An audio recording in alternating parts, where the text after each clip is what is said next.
युवा हुंकार रैली का आयोजन किया जा रहा है और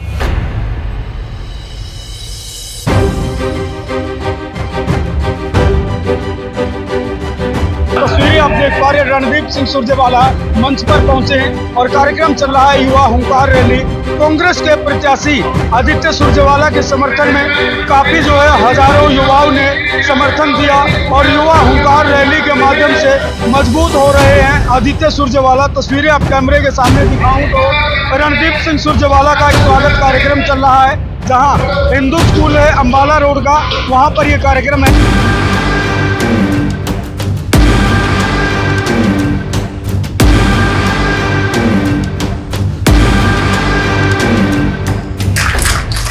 खट्टर साहब और नायब सैनी जी ये बताएंगे 10 साल आप दोनों मुख्यमंत्री रहे, 10 साल में आपने एक बार भी नरेंद्र मोदी को ये क्यों नहीं कहा माननीय प्रधानमंत्री जी ये 30 लाख पद भरी है, हरियाणा के भी 3 लाख बच्चों को चांस मिलेगा।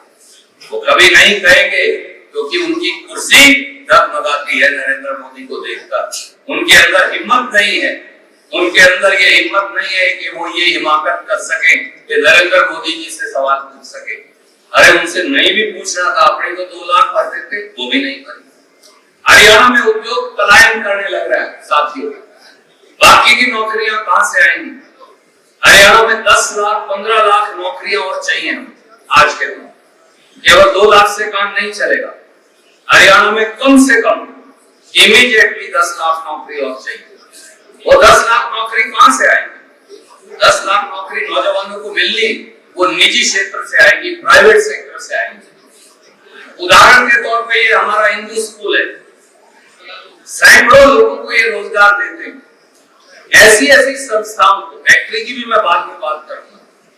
अगर आप हरियाणा में स्कूलों को, हरियाणा में आप अस्पतालों को, हरियाणा में आप व्यापारी को, हरियाणा में आप दुकानदार अगर राहत दे दें तो 5 लाख नौकरी तो यही व्यापारी और दुकानदार पैदा कर सकते हैं। 5 लाख। कोरोना में जो आदमी जाकर अपनी कपड़ा मार्केट में पता करिए, बर्तन मार्केट में पता करिए, दूसरी दुकानों में पता करिए, कोरोना में जो दुकानदार 3 कारिंदे रखता था आज 1 रखता है, उसने 2 कारिंदे निकाल दिए। क्यों? सरकार ने मदद नहीं की। जो 1 रखता था उसने वो 1 भी निकाल दिया, वो खुद चलाता है। जो 2 रखता था उसने 1 कर दिया, जो 10 रखते थे उन्होंने 5 कर दिया। ये अपडेट होने लग रहा है हमारे युवाओं के साथ। अगर हम दुकानदार भाइयों को राहत दें, अगर आड़ती भाइयों को राहत दें, अगर स्कूल और अस्पतालों को राहत दें, अगर ITI और टेक्निकल इंस्टीट्यूट को राहत दें तो 5 लाख नौकरियां का विजन मैं आपको बता रहा हूं और पैदा हो गया। 2 लाख सरकारी, 5 लाख ये 7 लाख। अब हरियाणा में वो सारे उद्योग लाने पड़ेंगे। पंजाब से उद्योग आज पलायन कर रहा है, हमारा पड़ोसी प्रांत। आज पंजाब में कोई फैक्ट्री नहीं सोनी साहब लगाना चाहता है। अगर अपन जालंधर और लुधियाना 2 जगह ही हम हमारे मुख्यमंत्री चले जाएं और कहें फैक्ट्री का प्लॉट आधे रेट पे दूंगा और बिजली 1 रुपया सस्ती दूंगा, अगले दिन फैक्ट्री यहाँ आ जाएगी, अगले दिन बाकी आ जाएगी। मैं अलग नजरिए से देखता हूँ, मैं फैक्ट्री को बिल्कुल अलग नजरिए से देखता हूँ। मैं राजनीतिक आदमी कई बार बीजेपी वाले पैसा वसूली के नजरिए से देखता हूँ। सोनी साहब ये सराफा बाजार के अंदर हमारे सारे सराफा भाई, में एक छोटी सी का उदाहरण देता हूँ। कोई ऐसा शहर नहीं जिसमें सराफा मार्केट नहीं।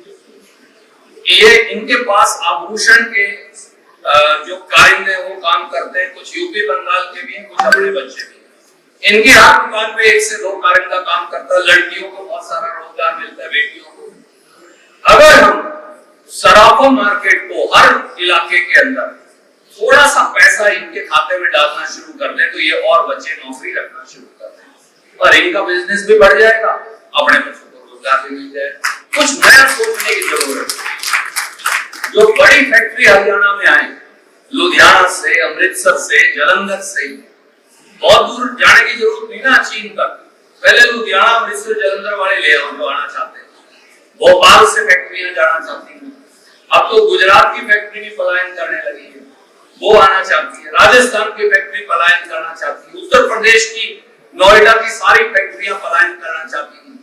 अगर हम उनको ही आधे रेट पे प्लॉट और थोड़ा सा टैक्स में राहत दे दें तो वही हमारे 3-4 लाख बच्चों को रोजगार देगा। एक बहुत बड़ी इंडस्ट्री है और वो है सोशल मीडिया और एंटरटेनमेंट इंडस्ट्री। नोएडा ने इसका एक जमाने में फायदा उठाया। उन्होंने सारे टेलीविजन चैनल और सारे ये जो सीरियल बनाने वाली कंपनियां हैं इनको एक एक प्लॉट दे दिया, तो नोएडा हब बन गया। अब लोग नोएडा रहना नहीं चाहते, क्यों? वहां गुंडागर्दी बहुत है। यूपी के अंदर बीजेपी की सरकार में गुंडागर्दी वसूली का धंधा भी, फिरौती का बहुत बड़ा धंधा। मैं कई बार कह चुका, मेरे पास जमीन पड़ी है गुड़गांव और फरीदाबाद दोनों में, उससे आगे वो भी नहीं जाएंगे। गुड़गांव और फरीदाबाद में एक एंटरटेनमेंट जोन काटो और हर टेलीविजन चैनल को और हर जो ये सीरियल बनाने वाला जो फिल्म हाउस है इनको एक एक प्लॉट दे दो। आप देखना, देखते देखते लाख बच्चे, 50,000 बच्चे यहाँ भी एडजस्ट हो जाते, 50,000 बच्चा होगा। इस प्रकार से नए सिरे से सोचना पड़ेगा। चावल का बहुत बड़ा उद्योग है, हम ज्यादातर समय उनसे वसूली करती रहती है सरकारें, ज्यादातर समय। इनकी कॉपी पकड़ लो, इनकी किताब पकड़ लो, इन्हें लूट लो, व्यापारियों को लूट लो, आड़तियों को लूट लो। मैं ये कहता हूं इसके उल्ट करो, मंडी की आदत 2.5% करो, चावल की और कॉटन का व्यापार भी अपने से नीचे जाके आप विक्रम अगर मोड़ से आगे जाओगे तो सरसा तक और उधर महेंद्रगढ़ और नारनौल तक बहुत बड़ा कॉटन का व्यापार है। क्योंकि लोग रोज कह तो देते हैं बेरोजगारी, नौकरी कहां से आएगी, ये कोई राजनीतिक आदमी बताता नहीं, मैं बता रहा हूँ। इन दोनों को रिलीज करेंगे, पंजाब से भी नीचे करेंगे सारी ड्यूटी, टैक्स कम करेंगे इनका। आप देखना जिस दिन आप ये टैक्स कम कर देंगे, सारी चावल इंडस्ट्री और सारी कॉटन जिनिंग इंडस्ट्री, सारी फ्लोर मिल इंडस्ट्री, उन तीनों को यहाँ ले आओ। फ्लोर मिल यहाँ से पंजाब आ गई सारी, क्योंकि हमने टैक्स ज्यादा लगा रखा है। फायदा क्या? आप पंजाब में अगर 2% लगाए, आप 0 कर दो उसे, सारी फ्लोर मिल यहाँ आ जाएंगे। जिस दिन आएंगी मेरे बच्चों को रोजगार मिलेगा, एक फ्लोर मिल 100 बच्चों को नौकरी देगी। सरकारों को कुछ नया सोचना पड़ेगा।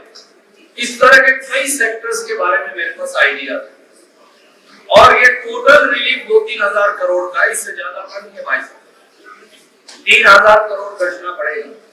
3,000 करोड़ में अगर 5 लाख नौकरियां पैदा कर सकते हो, अगर मैं हिंदू स्कूल को ये कह दूं बाबूजी आपको 50 लाख रुपए, कहां गए सुनील बाबूजी?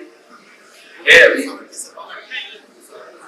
अगर मैं हिंदू स्कूल को ये कह दूं पुनीत भाई कल को मैं 50 लाख रुपए महीना के आपको साल के दिया करूंगा और आप एक स्कूल और बोल दो, आई एम 100% सर्टेन कि आप मेरे 12 के पढ़ेंगे, 50 मास्टर रखोगे, 10-20 नॉन टीचिंग स्टाफ होगा, आपका स्कूल चलेगा, मेरा काम चलेगा, मेरे बच्चों को घर में नौकरी मिलेगी। मैं हर फैक्ट्री को, हर व्यापार को, हर फैक्ट्री को लोग लूट के नजरिए से देखते हैं, मैं इन्वेस्टमेंट के नजरिए से देखता हूं।